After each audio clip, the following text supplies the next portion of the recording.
용혜인 의원님 신문해 주시기 바랍니다. 네.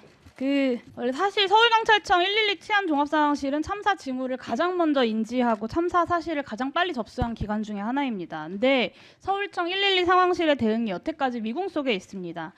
지난번 행안위 현안보고에도 출석을 하지 않았고 오늘 증인으로도 출석하지 않은 이 당시 있었던 정대경 상황 3팀장이 지금까지 어떤 국회 회의에도 출석하지 않았기 때문입니다. 그리고 놀랍게도 우리는 112 상황실에 있었던 어떤 조치들이 이루어졌는지를 파악하지 못하고 있습니다. 오후에는 반드시 이 상황 3팀장에 대한 신문이 이루어져야 된다라는 말씀을 드리고요. 상황 실장님, 오늘 3팀장이 오지 않아가지고 제가 실장님한테 여쭤볼 수밖에 없을 것 같습니다. 60일이 넘게 지났으니까 어느 정도 사후적으로라도 상황을 좀 파악하셨을 거라고 저는 생각하고요. 그것에 대해서 솔직하고 명확하게 오늘 이 자리에서 증인께서 답변해 주시면 좋겠습니다. 그렇게 해주시겠죠? 예, 알겠습니다. 네. 당시 서울청 상황실과 상황실의 실질적 책임자였던 상황 3팀장이 참사 사실을 언제 최초로 인지했습니까?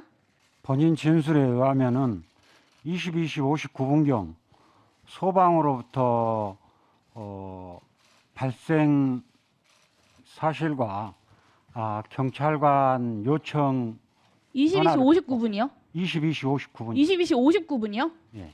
그렇게 본인은 증언하고 있습니까? 예, 예. 그 과정에서 그걸 확인하는 과정에서 알았다. 말이 안 됩니다. 이렇게 22시 18분 전에요. 11건의 신고가 있었고 코드제로 발령한 대형사고 위험방지권 신고가 있었습니다. 그리고 100번 양보해서 22시 18분에는 참사를 인지했을 수밖에 없습니다. 22시 18분에 소방이 서울청 상황실에 공동 요청을 했습니다. 알고 계시죠?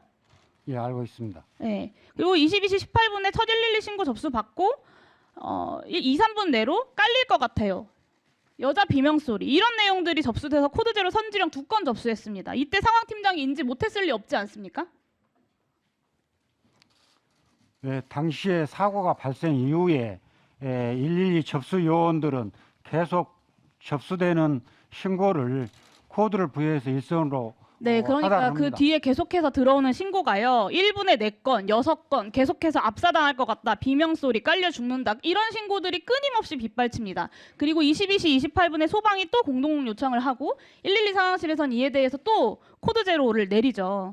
22시 29분은요. 소방이 현장에 도착한 시간입니다. 그러니까 18시 34분에 112 첫 신고가 들어오고 22시 29분에 소방이 현장에 도착할 동안 그 사이에만 112 상황실에는 약 50여 건의 사고 신고가 들어왔어요. 이태원에서. 그중에 코드 제로가 7건이고 소방 공동 요청이 9건입니다. 그런데 22시 59분에서야 사실을 알았다라는 말을 그러면 그 말은 이렇게 많은 신고가 한 번에 빗발치고 소방에서 공동 대응을 해도 지금 112 서울청 상황실은 이런 참사가 참사라는 것조차 인지할 능력이 없다라는 말씀을 지금 하고 계신 겁니다. 맞습니까? 접수를 했고 일부 지령 요원들이 무전으로 지령을 한 건 사실입니다. 그렇지만 분석 대응반에서 그러니까요. 그 분석 대응관들이 못해서 이렇게 신고가 빗발치고 소방의 공동 요청들이 들어오는데도 불구하고 이것이 심각한 상황이라는 것을 몰랐다. 그렇게 분석하지 못했다라는 말씀을 하시는 거잖아요, 실장님 지금. 어쨌든 본인 진술이 그렇습니다. 그래가지고 저희들이 판단하는 게는 한계가 있다고 네, 생각합니다. 관련돼서는 오후에 상황 3팀장에게 직접 신문하겠습니다. 22시 29분까지 소방이 현장에 도착할 동안 50번이나 신고가 빗발쳤는데 서울청이 한 일이 없습니다. 서울경찰청 차원에서 참사 후 최초에 대응한 게 23시 30분이에요. 알고 계시죠? 네, 서울청 112 상황실이 22시 18분에 처음으로 참사를 인지하고 최초 대응을 한 게 72분이나 흐른 뒤인 거죠. 네, 당시에 이제 사이카나 이제 순찰차들이 출동하라라는 지시를 내렸고 이것이 상황 보고서에 다 나와 있습니다. 그 전에도 22시 59분 전에도 무전으로 그 무전은요. 용산경찰서에 대응하라는 그런 무전 내용들이었습니다. 서울청이 한 게 아니라요. 그러니까 용산 경찰서에다가 가용 경력 신속 출동시키고 그러니까요. 서울청이 한 일이 없다는 말씀을 드리는 겁니다. 제 말은. 특수본이요. 이번 참사에서 골든타임을 당일 오후 11시까지라고 밝혔습니다. 그러니까 서울청은 골든타임 30분이 넘어서야 서울청 차원의 조치를 시작한 것이고 서울청 주요 책임자들 역시 아까 22시 59분이라고 주장한다고 하셨는데 그 주장대로라면 골든타임이 다 지나서야 참사 상황을 인지했다. 서울경찰청이. 이런 이야기가 되는 거예요. 72분의 시간 동안 100여 건을 훌쩍 넘는 신고가 접수가 됐거든요. 코드 제로 10건, 소방 공동대응 19건입니다. 당시 112 상황실 신고 접수 대응 내용들을 보면 20초 단위로 압사 위험 신고가 들어와요. 출동한 경력이 도착하기 전에도 수없이 비슷한 신고가 계속 빗발쳐서 신고에 아예 대응을 못하고 있습니다. 112 무전망 보면 이태원 파출소 용산서만으로는 소화를 하지 못하고 있다라는 게 경찰이 아닌 제가 봐도 보여요. 소방에서는요. 서울청 상황실에 22시 56분, 59분, 그리고 23시 16분, 23시 25분, 23시 28분, 30분에 수차례 직접 전화를 걸어서 제발 경찰 더 많이 보내달라라고 요청을 합니다. 그런데 그 녹취록 보면 경찰은, 서울청은 현장에 경찰이 얼마나 배치되어 있는지도 제대로 모른다는 답변을 합니다.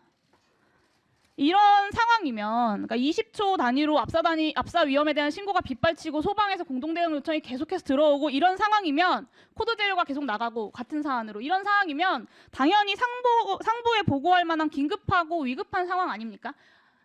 그 당시에 어땠는지 말고 그 증인께서 판단하시기에 이런 상황이면 상부에 보고할 만한 상황 맞죠?